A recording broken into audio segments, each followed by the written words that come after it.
Josh, how are you doing?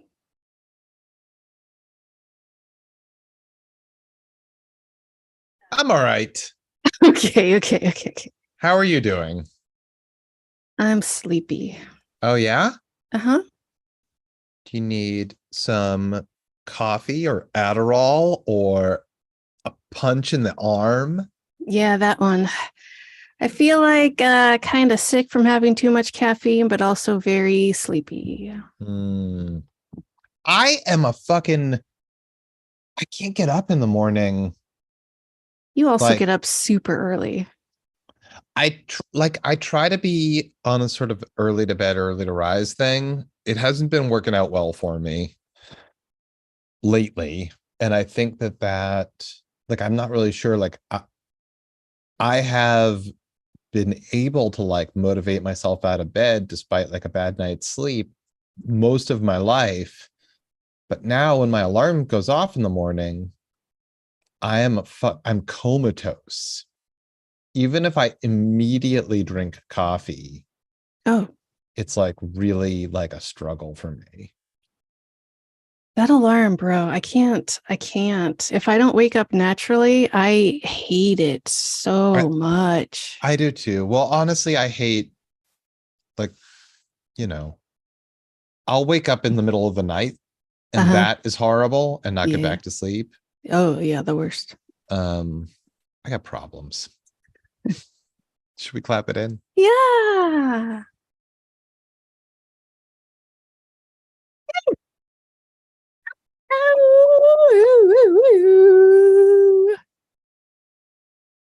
What's up, guys? It's On Fire Tonight with Josh and Tressa. We are here today to talk about Misfits of Science, Season 1, Episode 3, and we are about to spoil everything. So if you haven't seen it yet, go watch it. You've been warned.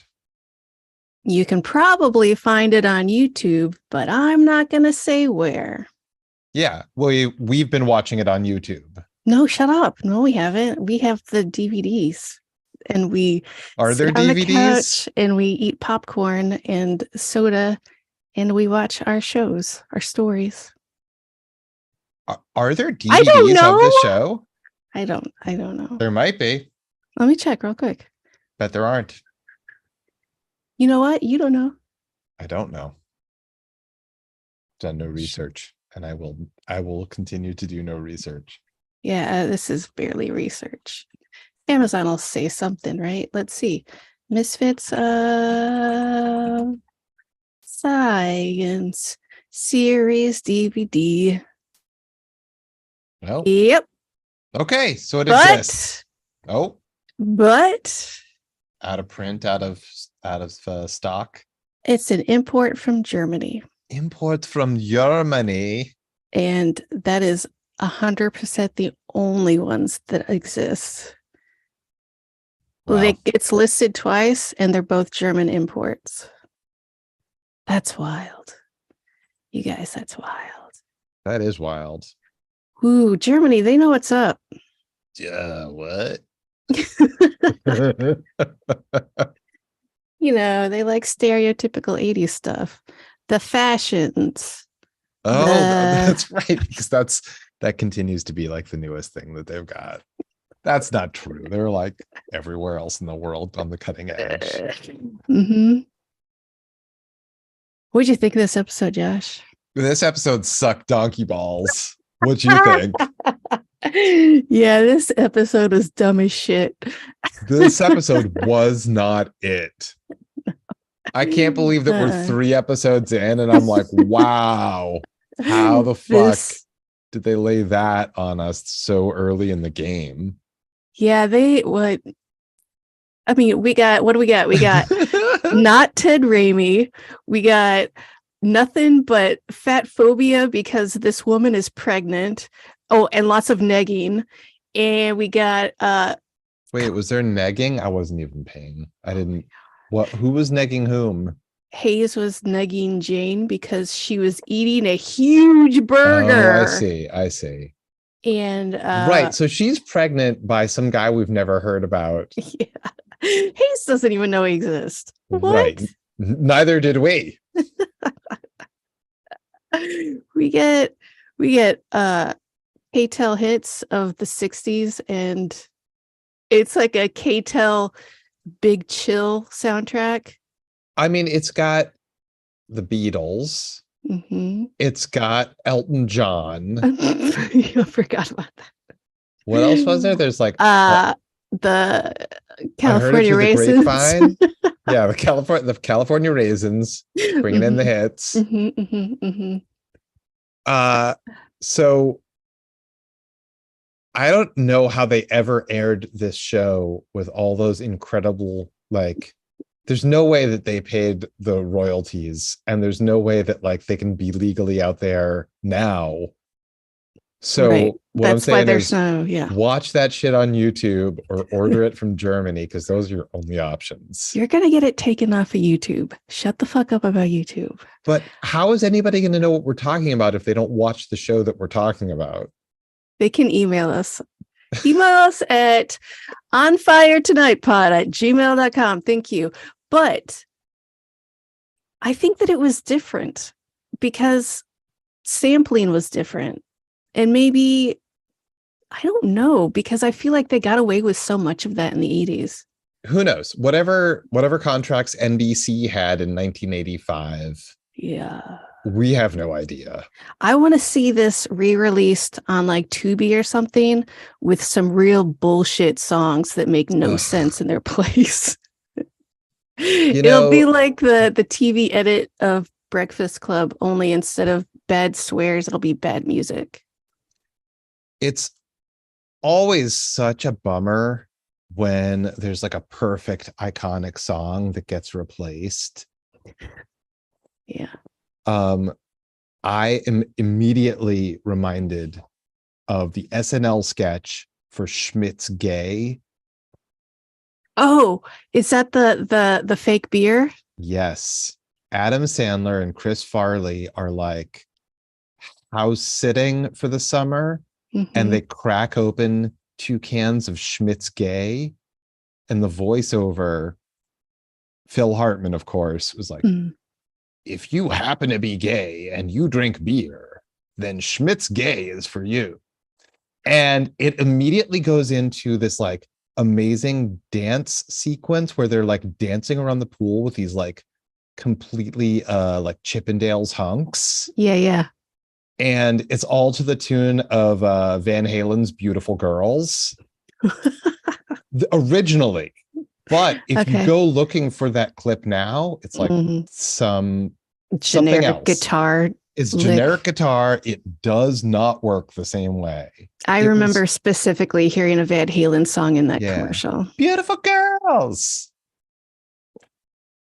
I would have gone with Everybody Wants Some, but it's fine. On Top of the World. Yeah. Yeah, well, Everybody Wants Some is David Lee Roth. Oh, it's not Van Halen? Yeah, that was from his solo career. I hate that song so much. Are you kidding? I love that song, and I love the little hamburger that plays it. I was going to say, that's the reason I hate it. I hate that stupid animation so much.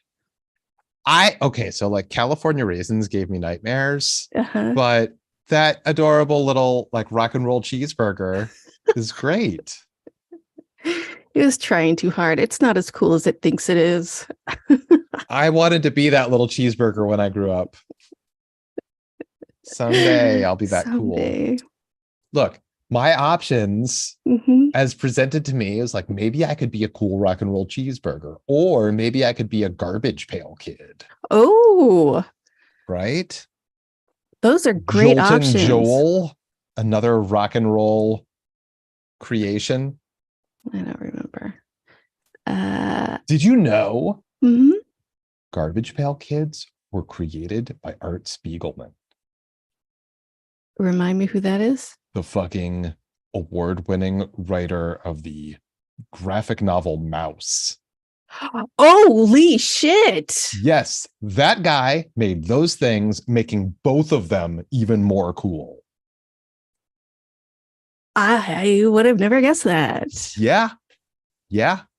He also made like lots of silly products for Tops for many years. Oh, Wacky Packages? Yep, that's him. Fucking love Wacky Packages. Yeah. The best. Holy shit. Everybody wants some. You bring so much knowledge into my life, Josh. Thank you for that. You're welcome.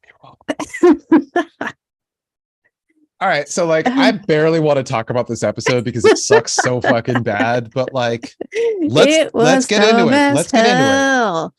Yeah, this guy, what is it, Harry? Yeah, Harry is like an overlooked test tube washer. That's not even a job. You guys are not stupid. Right. So like he has anxiety about having not finished school and not gotten the right degree, but like pursued his interests on his own. His family doesn't respect him. His son thinks he's a joke. And frankly, everyone thinks he's a joke. He makes robots and he makes some sort of like a hamburger barbecue thing. Some hamburger thrower. Is this about the same time as Honey, I Shrunk the Kids? Is that what's happening here? I think this is before that, isn't it? God, I think so. I don't know. I don't know, but God damn it. Like, I'm a nerdy scientist guy. Look at my glasses that would be totally unacceptable in the 80s. I am a nerd. I'm going to listen to music that's not totally cool in the 80s because it's old. I am an out of touch old man. See, I've got a teenage son who thinks I'm a nerd. So he's like doing his own SETI project, searching for extraterrestrial, whatever it is. Yeah. He like brought home some broken equipment from the lab and he fixed it up and made it better. And it's like this super translation machine. So he's sending out like, hello, this is like Harry from Earth. Do you hear me? And something writes back to him. And he's like, oh my God, I'm talking to the spacemen, because that's the only logical response. But what he didn't know is that the lab had a working model that they sold to the military because they are the world's biggest or America's biggest defense contractor. So wait. You're telling me that obviously while using this thing that I don't know what it is that he fixed, he automatically assumes that he's contacting aliens and absolutely no other on-planet people or machines. It's got to be aliens. No questions asked. And everyone goes along with this? Is that nobody really goes along with it, only like because nobody likes him and nobody respects him. He invites the guys from the lab over for dinner so that he can unveil this thing. Apparently this family also never eats anything aside from burgers. They only eat burgers outside, and if it's dinner, it's daytime and it's outside because everything is an outdoor shoot if possible. Right. They can't afford the lights, and their robot always serves coffee. Always. There's always an opportunity for L to get small. All right. So long story short, he was not talking to aliens. He was talking to a missile, not people like in charge of a missile, but the missile itself. Yeah, because war games. But this is a very war games centric episode for sure. Every shot of the wherever the fuck those army guys were, bunker, missile silo, I don't know. I have no idea where anything took place that wasn't at this guy's house. I'm pretty sure that like somebody in that missile silo or wherever the fuck it was drinking a beer. It looked like a pint glass full of whiskey on the rocks is what it looked like. Okay, so while that's going on, Jane is eating a lot, not because she's fat, but because she's pregnant by her ex-boyfriend, Mark, who was like a picture-perfect yuppie. I don't know, Elle. She's starting to look like a Cabbage Patch doll. Reference number 1. Probably the 8th one of that fucking episode. I don't know. But if that was Cabbage Patch dolls were all the rage. If that line was in a show that was made now that took place in the 80s, I would be like, That is the laziest look at me, it's the 80s line ever. And he did it. And it was real. Well, He did. Yeah, but he wasn't trying to be 80s. He was trying to be current. I know. It's terrible. It was so stupid. Oh, by the way, so Johnny B sings Splish Splash. I was taking a bath in this episode. Last episode, he sang Breathless by Jerry Lee Lewis. He keeps it 50s. And when Harry's son is like, oh, that's some dumb 60s song, he's like, it's 50s. Hard agree, Josh. Not you, the kid in the show. It is a stupid song. All right. So to me, the very most interesting thing in this episode, one of the shitty bullies that the son hangs out with is played by the same actor that played like the high status preppy bully from Goonies, Troy.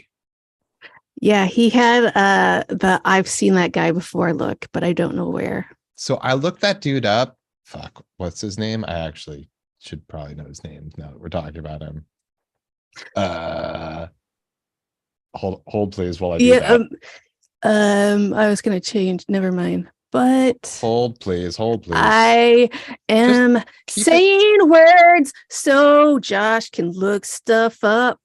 Okay, so that actor's name is Steve Anton, and he made a career out of playing like high status preppy bully types for a while. And then he came out and made like gay centric stuff. At one point, he and David Geffen were a couple, and his sister is one of the founding members of the Pussycat Dolls. What? Right? Wow. That to me is the most interesting thing that happened in this fucking episode. Yeah, it is. You are correct. Okay, speaking of actors in this specific episode, Harry, who the fuck is that? Because he wasn't even in the list in IMDb for the list of actors. And he was like a main character in this episode. And I feel like I see him all the time in 80s stuff. But I have no fucking idea. He just looks like Ted Raimi to me. He looks a lot like Ted Raimi. Yeah. Maybe I'm just thinking of Ted Raimi. Could it have been Ted Raimi? No, he's way too old. But could it have been him? Like a time traveler, Ted Raimi? No, like maybe he's just looked like that for a long time. No, because I feel like in the 80s, he looked really young compared to how that guy looked. Maybe I'm wrong, but I don't think I am. Because I feel like even in the 90s, he just looked like a kid to me. I don't know. You know what we also get as well as like negging and food shaming and fat shaming for Jane? She also gets from Hayes a little pee shaming because she's peeing just a little bit too much. Really, Hayes? What is your fucking problem, dude? Right. So the evolution of Courtney Cox's character from very angry juvenile delinquent to just like supportive friend and cool kid and like probably the smartest character on the show. Right? Like everyone else kind of seems like a dickhead and an idiot, but she seems pretty cool. She is like the reasonable one of the group now. So like when Harry invites the guys from the lab over for dinner and they all make excuses like, no, unfortunately, we'd love to, but just can't do it. I'm very confused because the whole point of the Misfits of Science, I thought, was that like this is where Misfits fit in. This is the whole point of them, is this is where Misfits fit in. Yes. Unfortunately, they are presented with a misfit who they just do not like. They're just fucking dicks about it. Yeah, they are dicks. When given the opportunity to be high status over anyone, they take it. 100%. They fucking sold out is what it is. What the fuck, dude? You are supposed to be the one that takes these people in, and he's a smart guy, not just a guy with fucking powers that are electric or whatever. Dude.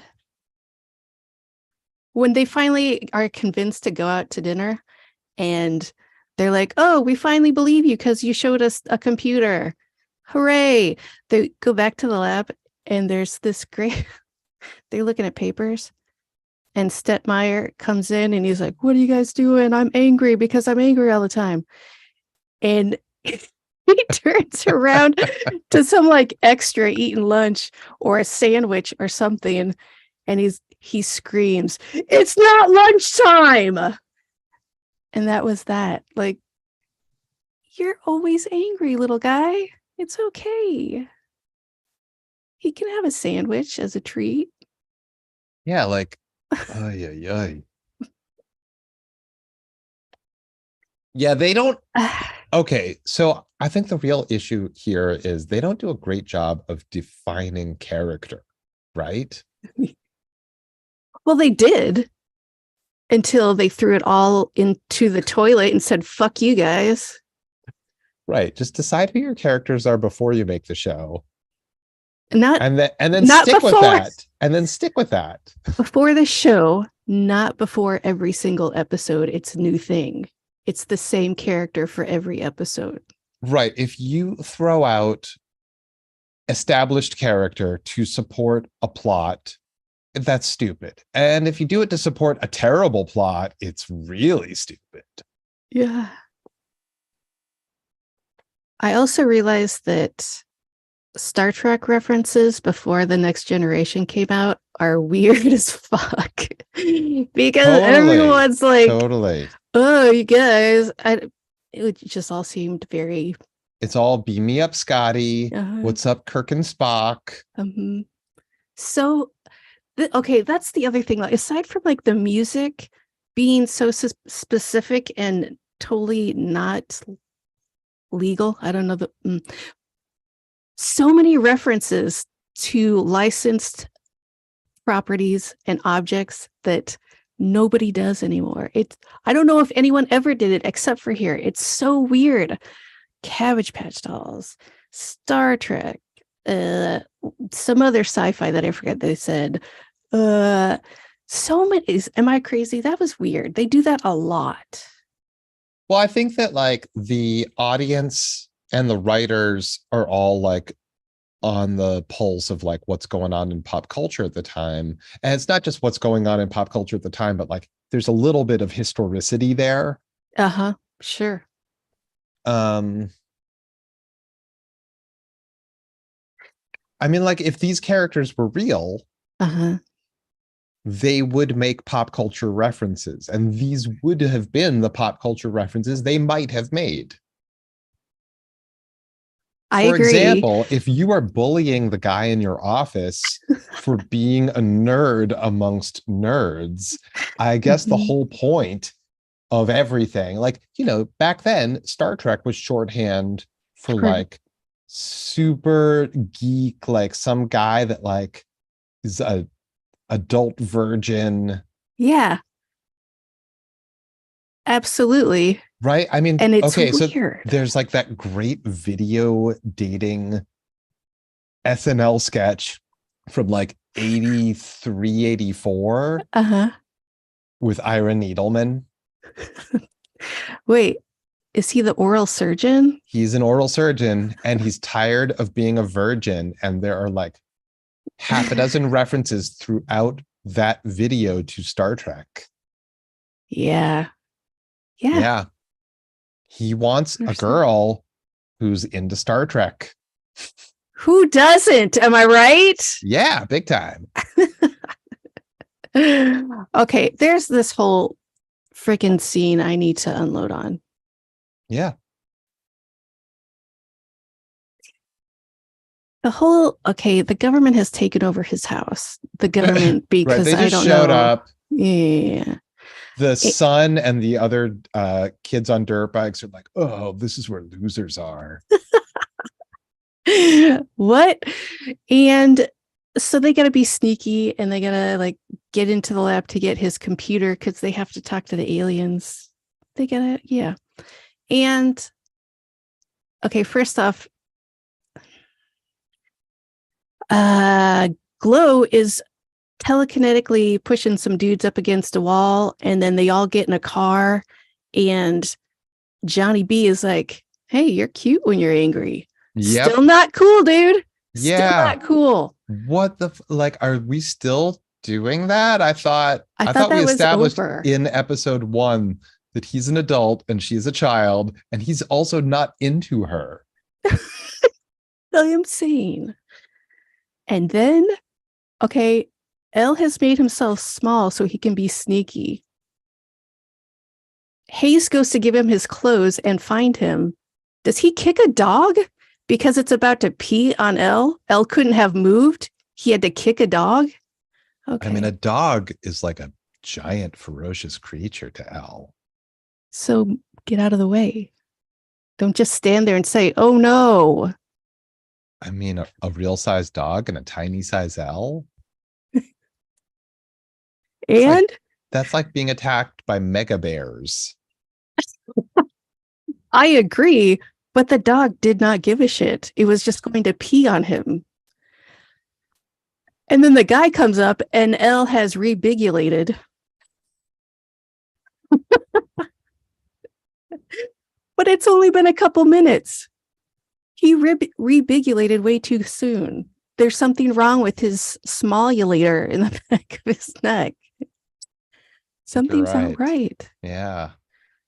So if you can't count on the amount of time that you will be small, this is going to be a real problem at some point. It's going to be very dangerous. You're going to be... If that's inconsistent and you're in the wrong place. Come on. Yeah. That whole sequence infuriated me on many different levels. So Hayes works for a defense contractor, and he's got an oceanside apartment that like opens up on the beach. And his landlord is constantly calling him because he has not paid his rent. Okay. Also, I think he was trying to talk Gloria out of not charging him for like cheeseburgers that she delivered in the previous episode. Yep, he was. He was just trying to like charm his way into some free fast food. Yeah, because gross. She's still a child. Hey. Well, no, not even that. My point is like, no, I shouldn't get this guy it. be really loaded and like not having to worry about money ever? Right. But even in the first episode, he was like, we don't make any money. Our wages would make Paperboy sad. And why are they making these weapons of war if that were the case? It doesn't make any sense. Or I guess the point is that they work for the part of the company that makes no profit. And it's still a huge company that makes billions of dollars. Right. You've got a guy with lightning coming out of his hands and he just pops by the office, but... and plays carnival games on the side. Dude. All right. Well, so we've established that Jane is not going to get back together with Mark. She has some kind of relationship going on with Hayes. It was not, Mark is not a boyfriend. She is separated from him. He is her husband that we've never heard about ever before. What? Yeah, because I thought that it was just like a casual. No, because when Elle told Hayes about it, Hayes was like, who is she pregnant by? That's crazy. And he's like, her husband. And Hayes was like, what? And so then they have this whole conversation. they're separated. She thought they was blah, blah, blah, blah, blah. And then later on in the episode, Gloria's like, what's going on? Are you gonna whatever? And she's like, you know what? Maybe I was too rude about it. Maybe he wasn't that bad when we were together. Maybe I'll give him another try. I just felt like he didn't give me priority between his racquetball and waxing his Beamer, which I fucking love that line. Totally. But yeah, it was a husband that we've never heard about until this episode. Okay, so she's a probation officer and she's married to some dickhead who plays racquetball and waxes his Beamer and impregnates her. Yeah. Those are the 3 things that he has done. That we know of for sure. Okay. I mean, all right. Great. So he was never in the picture and now he's out of the picture. And now she is too, because they're not going to let a pregnant lady hang out with those people. Gross. I mean, of course, I agree with that sentiment. Obviously. Yeah, disgusting. So gross. Yes. Ugh, what an embarrassing way you are. Please do something with all of this. Cover your shame. You're not just one human, you're like 1.5. Disgusting. Ugh, you are a walking around reminder of sex acts. We get it. You fucked. It's fine. All right, so at the end of this episode, Harry's actually talking to aliens who are going to show up on Earth like 700 years from now. So it doesn't even matter. He'll never get to meet them. Also, there were like some people on motorcycles that I thought were like the bully kids, except instead it was like an elderly couple. They were the best part of this episode. Right? They were amazing. My favorite. They're dressed in like yellow Power Ranger outfits. They take off their helmets and they're both like 90 years old. Old AF and totally into the aliens. Yeah, there are lots of people that want to see aliens. Unfortunately, all those people that want to see aliens are like dead now. They would, well, in real life, yes, but also in that show, they would have been dead because a missile was coming straight for them. Yeah, but it's fine because he redirected it towards a tractor, so everything's fine. A few feet away, it's fine. Yeah. That's how explosions work. That's how missiles work. Yes. This episode sucked so hard. Yeah, this episode was the worst. I can't believe that they aired a 4th episode after airing this one. That's how fucking shitty this one was. I can't believe they had the balls to put this one out at all. Right? Like, there's got to be better episodes down the line, and couldn't they have buried this one like deeper in the season so it's like there's more goodwill built up already? You know what? They couldn't, because then everyone would be like, where'd Jane go? Why did she just disappear? I don't think she's gonna go away. She's gonna continue to be a part of this. No way. That's disgusting, Josh. One of the things that Hayes says, like after they meet up finally, he's like, yeah, I get it. I'm sorry I was a dick to you or whatever. Hey, at least it's better than an eating disorder. I don't know how I feel about that line. That's weird. At least it's better than an eating disorder. The miracle of life. Hey, at least you're not going to get fat forever. Yeah, so that's gross and stupid. This episode can burn in hell as far as I'm concerned. This episode sucks. They're nerd bashing. They're fat phobic. Mm-hmm. Everything about it sucked, except for Steve Anton and those elderly people on motorcycles. Everyone on a motorcycle in this episode are the winners of this episode. Totally. There should be a motorcycle gang that just like beats up the Misfits of Science, takes their jackets. Now they're the Misfits of Science. Oh, I love it. Let's write that script right now. I mean, I don't want to see that happen either. I Like, don't I either. kind of like our heroes, and I don't want to see bullies winning. Okay, but let's say if they stay the characters that they were in this episode, then can we do Ugh. it?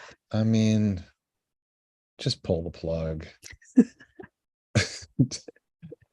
In fact, even better, Um, Harry, don't redirect that missile. even better, don't tell Harry.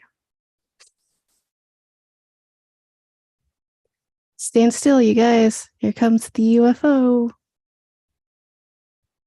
Josh, oh my God, we have been talking about how bad this episode is. We didn't even realize we ran out of time. Oh my fucking God. Guys, that's all the time we have for this episode. Thanks so much for joining us. We've got more coming. Stick with us.